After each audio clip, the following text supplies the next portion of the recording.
तो शाम के 7 बज चुके हैं। चलिए आज का क्लास हम लोग स्टार्ट करते हैं। और आज के क्लास में हम लोग क्लास 10th का सब्जेक्ट ज्योग्राफी फिर से पढ़ेंगे, जिसको हिंदी में हम लोग भूगोल कहते हैं। इसका हम इकाई 1 जिसका नाम है भारत संसाधन एवं उपयोग, और उसका खंड ख पढ़ रहे हैं जल संसाधन।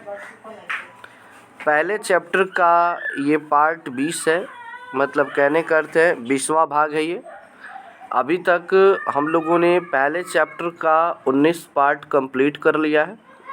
अगर चाहते हैं आप लोग कि उसे भी हम लोग एक बार देख लें तो चैनल के प्लेलिस्ट में जाएं और 10th ज्योग्राफी भूगोल लिखा होगा, उस फाइल को ओपन करें और वहाँ से लाइन बाय लाइन पार्ट 1 से लेकर के पार्ट 19 तक आप कंप्लीट वीडियो देख सकते हैं, जिसमें पीछे जितने भी क्वेश्चन आंसर है ऑब्जेक्टिव है वो क्लियर करा दिए। इसका हमारा टॉपिक क्या है, जैसा कि पिछले क्लास में हम लोगों ने पढ़ा कि पानी का बचत करके, जल का बचत करके हम कैसे अपने काम को कर सकते हैं, किन किन विधियों का प्रयोग करके हम कम पानी को खर्च करके ज़्यादा उसको उपयोगी बना सकते हैं।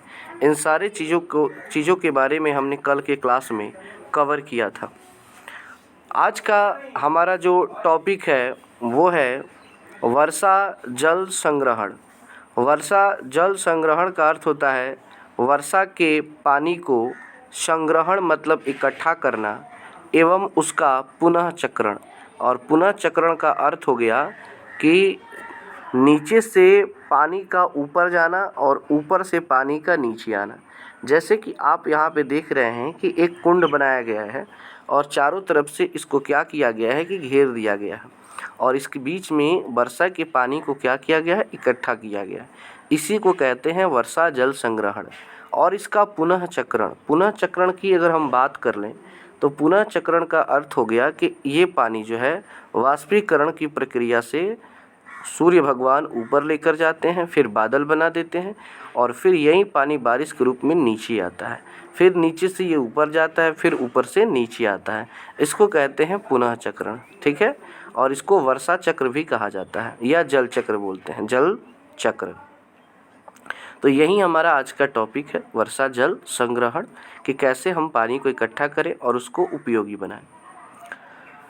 आप जान चुके हैं कि जल दुर्लभता का अर्थ होता है मतलब कि पानी जो है वो एक दुर्लभ चीज़ होती जा रही है। दुर्लभ मतलब जो बहुत ही कठिनाई से मिले, एवं उनकी निम्नीकरण मतलब हो गया कमी, वर्तमान समय की एक प्रमुख समस्या बन गई है। सही बात है, आज के टाइम में शुद्ध पानी का मिलना और ये जो है वो दिन प्रतिदिन कम होता जा रहा है, जो हमारे सामने एक प्रमुख समस्या है, एक बहुत बड़ी समस्या है।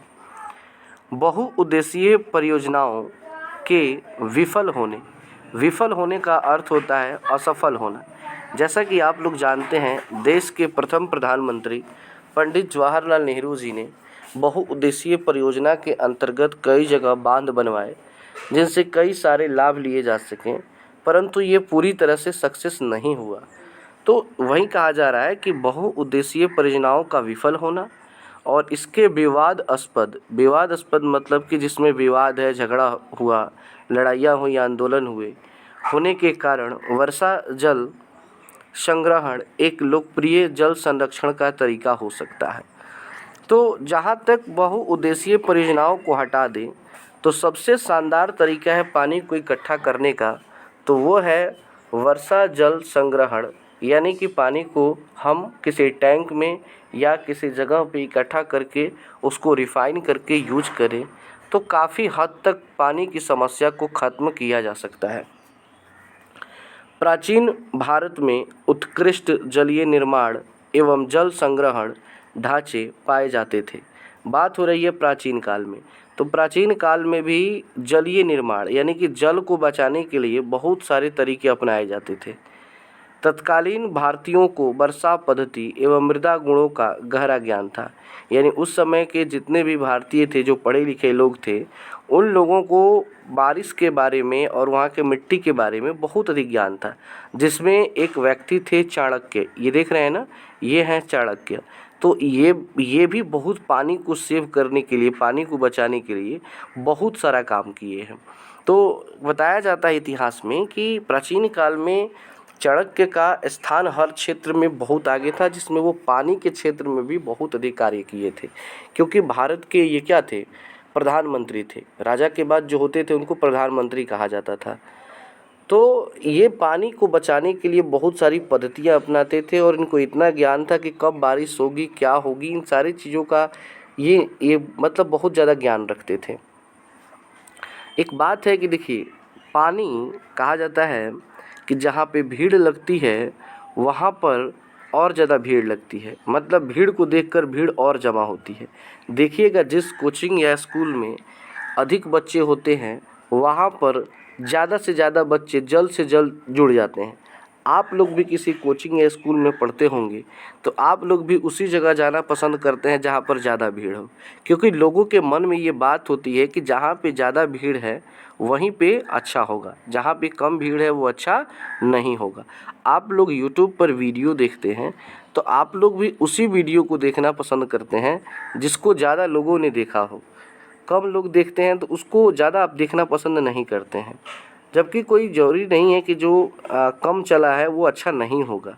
बट ज़्यादातर माइंड सेटअप क्या होता है कि जो ज़्यादा लोग देखे हैं वो बढ़िया होगा, ठीक है। तो वही हाल है पानी का।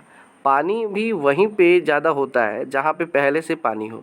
बारिश उसी जगह पे ज़्यादा होती है जहाँ पे पहले से पानी हो। जहाँ पे पानी की कमी होगी वहाँ पे बारिश भी कम ही होता है। जैसे कि राजस्थान की बात कर लें, वहाँ पे पानी कम है तो वहाँ पे बारिश भी कम होती है। और वहीं बात कर लें मौसम राम की, वहाँ पे चारों तरफ नदी ही नदी, समुद्र ही समुद्र है, तो वहाँ पे दिनों रात वर्षा होती रहती है। तो कहने का अर्थ है कि जहाँ पे जो यदि अधिक होगा उसकी मात्रा और ज़्यादा बढ़ जाती है। कहा जाता है ना कि हमारे जीवन में जब दुख आता है तो दुख ही दुख आता है, और जब सुख आता है तो सुख ही सुख आता है। जो आएगा वो दबा के आता है, कम बेस नहीं आता है। तो प्राचीन काल में चाणक्य जो थे वो वर्षा के पानी को इकट्ठा करने का बहुत बड़ा काम करते थे। आगे है, उन्होंने स्थानीय पारी परिस्थितियों में वर्षा जल, भौम जल, नदी जल, बाढ़ जल के उपयोग के अनेक तरीके विकसित किए थे। यानी कि बात की जाए प्राचीन काल के लोगों की, तो ये चाहे वर्षा का पानी हो या भौम जल हो, ज़मीन के अंदर का पानी हो या नदी का जल हो, बाढ़ का जल हो, सबका उपयोग जो है वो बड़े ही अच्छे तरीके से करते थे। पहाड़ी क्षेत्रों में गुल अथवा गुल या कुल जैसी वाहिकाएं नदी की धारा का रास्ता बदलकर खेतों में सिंचाई के लिए बनाई है। अब देखिए क्या किया जाता था कि नदी की धारा को बदल करके, नदी में से रास्ता निकाल करके अब पहाड़ी क्षेत्रों में ऊपर से पानी को नीचे की तरफ गिराया जाता था, जिससे लोग खेतों में सिंचाई कर लेते थे। यहाँ पे देख रहे हैं गुल या कुल, देखिए ये है, यहाँ से ये नदी की धारा चली है, ठीक है, यहाँ से पानी आ रही है, तो ऊपर से जब पानी आएगी चारों तरफ फैलते आएगी और इसी से लोग अपने खेतों की सिंचाई कर लेते थे। तो चाहे वो नदी का पानी हो चाहे कोई भी पानी हो, लोग उसका सही तरीका यूज करते थे, जिसको कहा जाता था गुल या कुल। इसे ऐसे ही जगह को गुल या कुल कहा जाता है। आगे है, पश्चिम भारत खासकर राजस्थान में पेयजल हेतु वर्षा जल का संग्रहण छत पर करते थे। यानी कि हम बात कर ले राजस्थान की, तो अभी मैंने बोला कि राजस्थान में पानी बहुत ही कम होता है, वहाँ पे वर्षा समझ जाइए कि कभी कभी होता है। तो जब भी वहाँ पे वर्षा होता है ना, तो उसको पीने के लिए पेयजल के रूप में वहाँ के लोग पानी का इकट्ठा छत पर कर लेते हैं। देख लीजिए, ये देख रहे हैं ना, छत पर पानी को इकट्ठा करेंगे और उसको टैंकी में रख करके रिफाइन करके तब उसको यूज करते हैं। यानी कहने का अर्थ है कि यहाँ पे पानी इतना न कम है कि लोग अब वहाँ के पानी के महत्व को समझने लगे हैं, और इतना ज़्यादा कि वहाँ एक मतलब समझ जाइए कि एक बूंद पानी लोग बर्बाद नहीं कर सकते हैं, सबका वहाँ पे सदुपयोग होता था। सोचिए अगर ये लोग बहुत पहले से ही पानी का सदुपयोग करते, पानी को बर्बाद नहीं करते, तो शायद आज ये दिन तो नहीं देखना पड़ता कि पानी को ऐसा इकट्ठा किया जाए। तो हम जो भी बिहार से या जहाँ से भी हैं आप लोग, और पानी की उपलब्धता है और पानी को हम आज बर्बाद कर रहे हैं, तो याद रखिए एक दिन हमारा भी यही आएगा कि हम भी एक एक बूंद के लिए तरस जाएंगे और ये सारी प्रक्रिया को अपनाने के लिए विवश हो जाएंगे। जिस छत पर हम कभी सोने का प्रोग्राम बनाते हैं उस छत पर सोएंगे नहीं, बल्कि साफ़ सुथरा रख के उस पर पानी इकट्ठा करने का काम शुरू कर देंगे। सो प्लीज़ आप लोग पानी को बर्बाद ना करें ताकि ये दिन आपको देखना ना पड़े।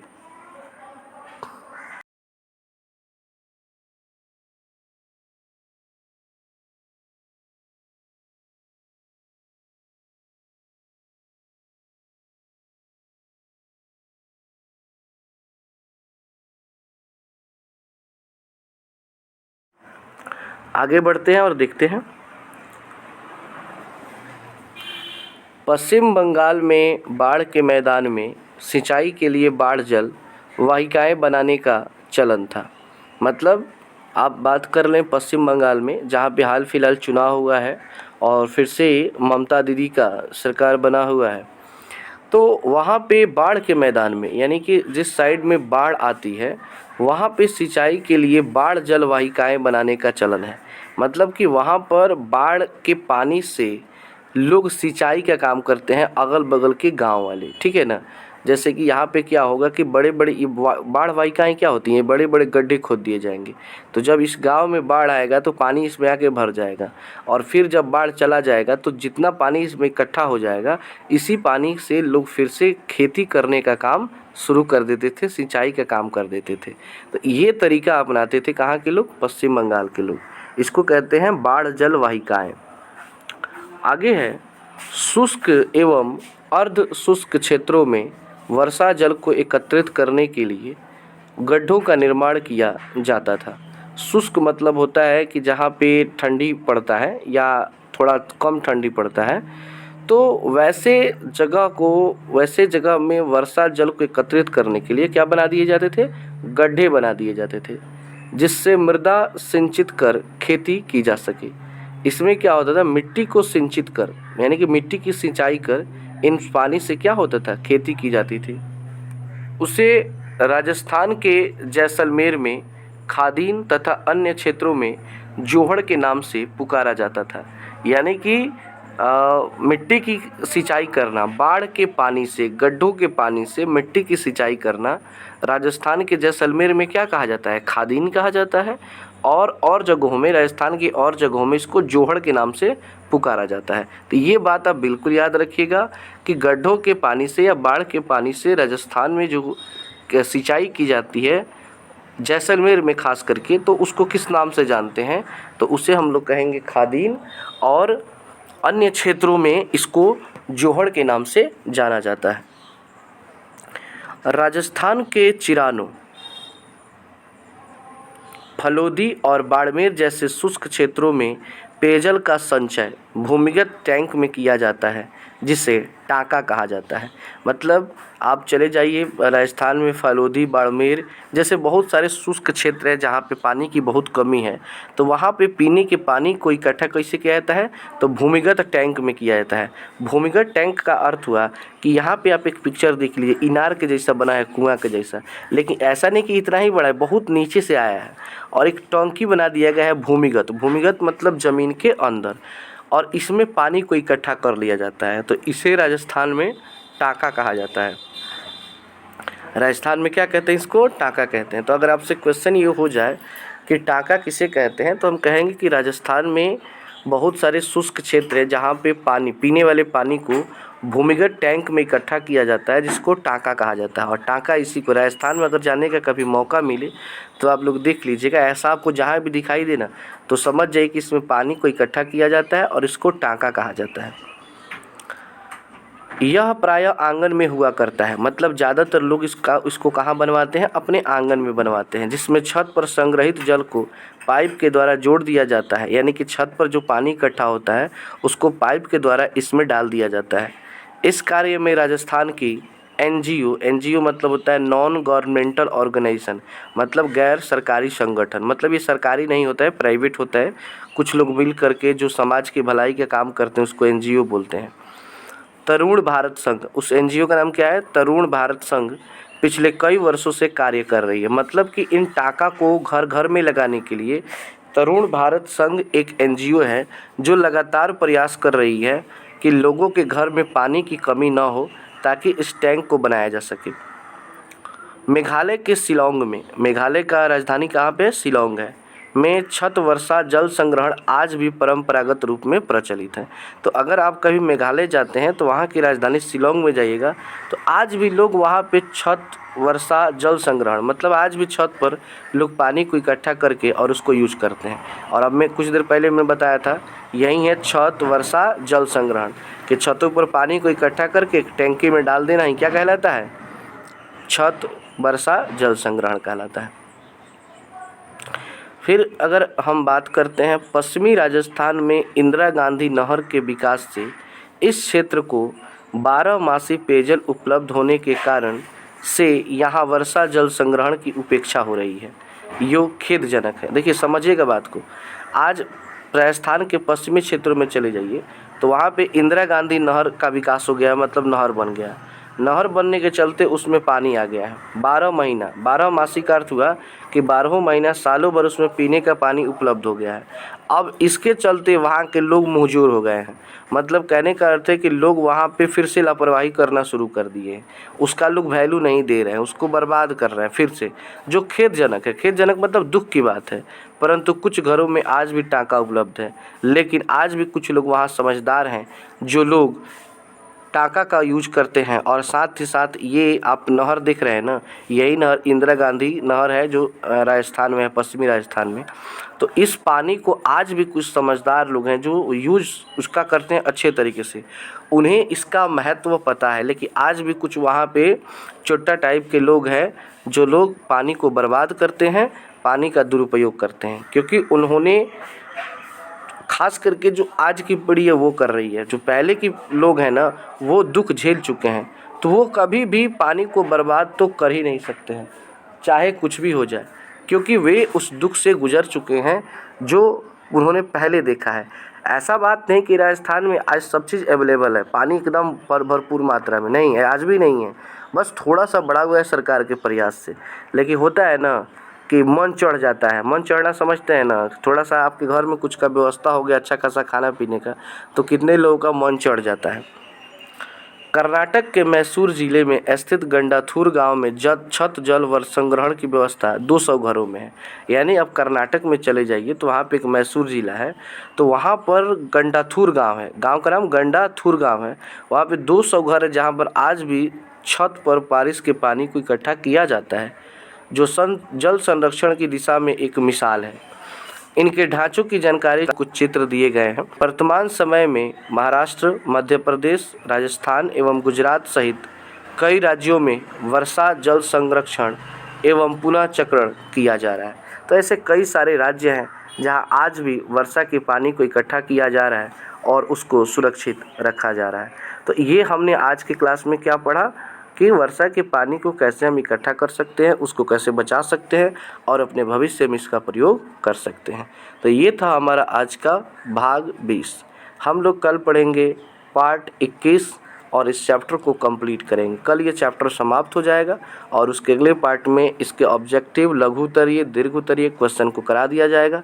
और साथ ही साथ उस वीडियो में ही उसका PDF का लिंक दे दिया जाएगा और आपको टेलीग्राम पर भी इसका PDF दे दिया जाएगा।